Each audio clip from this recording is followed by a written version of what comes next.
ਅੱਕ ਦਾ ਫਲ। ਤੁਹਾਨੂੰ ਟਾਈਫਾਇਡ ਹੋਇਆ, ਤੁਹਾਨੂੰ ਸ਼ੂਗਰ ਹੈ, ਤੁਹਾਨੂੰ ਦਮੇ ਦੀ ਸਮੱਸਿਆ ਹੈ, ਤੁਹਾਨੂੰ ਬਾਵਾਸੀਰ ਹੈ, ਇਹਨਾਂ ਸਾਰੇ ਰੋਗਾਂ ਦੇ ਵਿੱਚ ਅੱਕ ਦਾ ਜਿਹੜਾ ਫਲ ਹੈ ਇਹ ਕੰਮ ਕਰਦਾ ਹੈ। ਪਰ ਸਾਨੂੰ ਇਹਦੀ ਵਿਧੀ ਪਤਾ ਹੋਣੀ ਚਾਹੀਦੀ ਹੈ। ਬਹੁਤੇ ਵੀਰ ਭੈਣ ਭਰਾ ਇਸ ਨੂੰ ਜ਼ਹਿਰੀਲਾ ਮੰਨਦੇ ਹਨ। ਜ਼ਹਿਰੀਲਾ ਇਹ ਹੁੰਦਾ ਹੈ, ਪਰ ਜੇ ਤੁਹਾਨੂੰ ਵਿਧੀ ਨਹੀਂ ਪਤਾ ਤਾਂ ਫਿਰ ਜ਼ਹਿਰੀਲਾ, ਜੇ ਪਤਾ ਤਾਂ ਫਿਰ ਅੰਮ੍ਰਿਤ ਹੈ। ਇਸ ਨੂੰ ਵਰਤਣਾ ਕਿਵੇਂ ਹੈ? ਜਿਹੜੇ ਵੀਰਾਂ ਨੂੰ ਜਾਂ ਭੈਣਾਂ ਨੂੰ ਦਮੇ ਦੀ ਸਮੱਸਿਆ, ਤੁਸੀਂ ਇਹਦਾ ਫੁੱਲ ਲਓਗੇ ਨਾ ਜੀ ਅੱਕ ਦਾ, ਤੇ ਇਹਨੂੰ ਖੋਲੋਗੇ ਤੇ ਇਹਦੇ ਵਿੱਚੋਂ ਆ ਭੰਬੀਰੀ ਜੀ ਨਿਕਲੇਗੀ ਲੌਂਗ ਟਾਈਪ। ਇਹ ਭੰਬੀਰੀ ਤੁਸੀਂ ਕੱਢ ਲੈਣੀ ਹੈ ਜੀ। ਇਹ ਘੱਟੋ ਘੱਟ ਤੁਸੀਂ 2 ਤੋਂ 3 ਪੀਸ ਲੈਣੇ ਨੇ। ਇਹਨੂੰ ਲੈ ਕੇ ਤੁਸੀਂ ਗੁੜ ਲੈਣਾ ਜੀ। ਗੁੜ ਦੇ ਅੰਦਰ ਪਾ ਕੇ ਤੁਸੀਂ ਇਸ ਨੂੰ ਰਾਤ ਨੂੰ ਸੌਣ ਲੱਗਿਆ ਅੱਧੇ ਗਲਾਸ ਦੁੱਧ ਦੇ ਨਾਲ ਲੈਣਾ ਜੀ। ਠੀਕ ਹੈ ਜੀ। 2-3 ਇਹ ਲੌਂਗ ਤੁਸੀਂ ਚੱਬ ਲੈਣੇ ਨੇ, ਉੱਪਰ ਗੁੜ ਦੀ ਰੋੜੀ ਖਾ ਕੇ ਦੁੱਧ ਪੀ ਲੈਣਾ ਹੈ।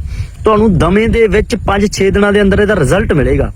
ਜਿਹੜੇ ਮੇਰੇ ਵੀਰਾਂ ਨੂੰ ਟਾਈਫਾਇਡ ਹੋ ਜਾਂਦਾ, ਉਹਨਾਂ ਨੇ ਕੀ ਕਰਨਾ ਹੈ, ਇਹ ਸਾਬਤਾ ਹੀ ਫੁੱਲ ਲੈ ਲੈਣਾ ਜੀ। ਇਹਦੀ ਡੰਡੀ ਤੋੜ ਦੇਣੀ ਹੈ, ਫੁੱਲ ਲੈ ਲਓ ਤੇ ਇਸ ਨੂੰ ਤੁਸੀਂ ਰਾਤ ਨੂੰ ਸੌਣ ਲੱਗਿਆ ਰੋਟੀ ਖਾਣ ਤੋਂ ਬਾਅਦ ਸਾਬਤਾ ਫੁੱਲ ਡੰਡੀ ਤੋੜ ਕੇ ਰੋੜੀ ਗੁੜ ਦੀ ਲੈ ਕੇ ਇਹ ਤੁਸੀਂ ਪਰਦੇ ਸਮੇਤ ਖਾ ਜਾਣਾ ਇਹਨੂੰ, ਤੇ ਉੱਪਰੋਂ ਰੋੜੀ ਖਾ ਲਓ ਗੁੜ ਦੀ, ਤੇ ਉੱਪਰੋਂ 1 ਗਿਲਾਸ ਦੁੱਧ ਪੀ ਲਓ। ਤੁਹਾਨੂੰ ਜਿੰਨਾ ਮਰਜ਼ੀ ਟਾਈਫਾਇਡ ਆ, ਸਰਦੀਆਂ ਦੇ ਦਿਨਾਂ ਵਿੱਚ ਤੁਸੀਂ ਹਫ਼ਤੇ 'ਚ ਇਸ ਨੂੰ 3 ਵਾਰੀ ਵਰਤਣਾ ਹੈ, ਤੇ ਜਦ ਗਰਮੀਆਂ ਦੇ ਦਿਨ ਹੋਣ ਤਾਂ ਤੁਸੀਂ 15 ਦਿਨਾਂ 'ਚ 1 ਵਾਰੀ ਵਰਤਣਾ। ਇਹ ਗਰਮ ਬਹੁਤ ਹੁੰਦਾ ਬਾਈ, ਇਸ ਕਰਕੇ ਇਸ ਨੂੰ ਤੁਸੀਂ ਲਗਾਤਾਰ ਨਹੀਂ ਵਰਤਣਾ। ਪੂਰੇ ਸਾਲ 'ਚ ਸਰਦੀਆਂ 'ਚ ਵੀ 3 ਵਾਰ ਵਰਤਣਾ, ਤੇ ਗਰਮੀਆਂ ਦੇ ਦਿਨਾਂ 'ਚ 1 ਜਾਂ 2 ਵਾਰ ਤੋਂ ਵੱਧ ਨਹੀਂ ਵਰਤਣਾ ਜੀ।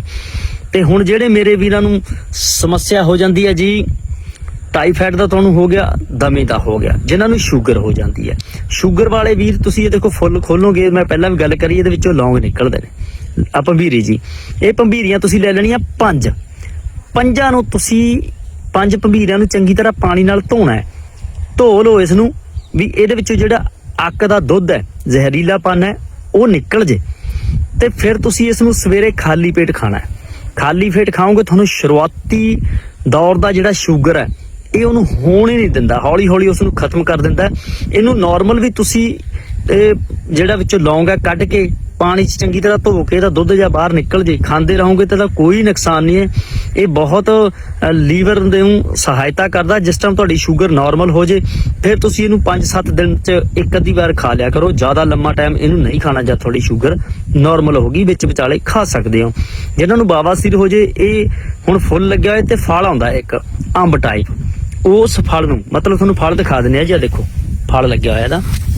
ਇਸ ਫਲ ਨੂੰ ਤੁਸੀਂ ਚੰਗੀ ਤਰ੍ਹਾਂ ਜਾਲ ਲਓ, ਜਾਲ ਕੇ ਇਸ ਫਲ ਦੀ ਰਾਖ ਬਣਾ ਲਓ। ਰਾਖ ਬਣਾਓਗੇ ਨਾ, ਤੇ ਤੁਸੀਂ ਇਸ ਰਾਖ ਨੂੰ 1 ਚੁਟਕੀ ਮਤਲਬ 1 ਗ੍ਰਾਮ ਇਹਦੀ ਰਾਖ ਲੈ ਕੇ 1 ਕੇਲੇ ਦੇ ਵਿੱਚ ਫਾੜੀ ਮਾਰ ਕੇ, ਠੀਕ ਹੈ ਜੀ, 1 ਕੇਲੇ ਦੇ ਵਿੱਚ ਫਾੜੀ ਮਾਰ ਕੇ 1 ਗ੍ਰਾਮ ਇਹਦੀ ਰਾਖ ਭਰ ਕੇ ਤੁਸੀਂ ਸਵੇਰੇ ਖਾਲੀ ਪੇਟ ਖਾਓ। ਤੁਹਾਨੂੰ ਬਾਵਾਸੀਰ ਕਿਸੇ ਵੀ ਤਰ੍ਹਾਂ ਦੀ ਹੋਵੇ ਖਤਮ ਕਰ ਦਿੰਦਾ ਹੈ। ਫਿਰ ਕਿਸੇ ਨਵੀਂ ਜਾਣਕਾਰੀ ਨਾਲ ਹਾਜ਼ਰ ਹੋਵਾਂਗੇ। ਤਦ ਤੱਕ ਲਈ ਇਜਾਜ਼ਤ ਦਿਓ ਜੀ। ਸਤਿ ਸ਼੍ਰੀ ਅਕਾਲ।